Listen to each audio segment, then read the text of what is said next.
এই বাংলাদেশি মেয়েটি তার রয়্যাল বেঙ্গল টাইগারের পিঠে চড়ে পুরো শহর ঘুরতে শুরু করে। সেই রাস্তা দিয়ে ইন্ডিয়ার সুন্দরী মেয়ে তার বাঘের পিঠে করে যাচ্ছিল।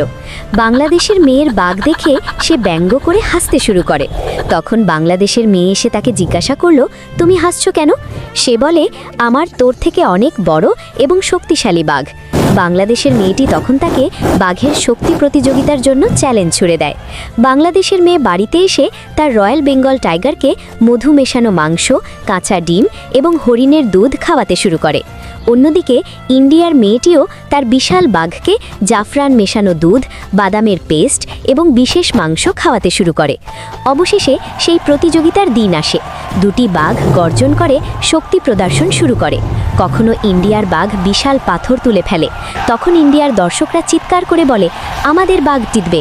এবং যখন বাংলাদেশের রয়্যাল বেঙ্গল টাইগার একটি গাছ উপড়ে ফেলে, তখন বাংলাদেশের লোকেরা উল্লাসে বলে, আমাদের বাঘ জিতবে। এখন সিদ্ধান্ত হয় বিজয়ী নির্ধারণ করা হবে ভোটের মাধ্যমে। যারা ইন্ডিয়াকে জিতাতে চান তারা কমেন্ট করুন, আর যারা বাংলাদেশের রয়্যাল বেঙ্গল টাইগারকে জিতাতে চান তারা লাইক ও সাবস্ক্রাইব করুন।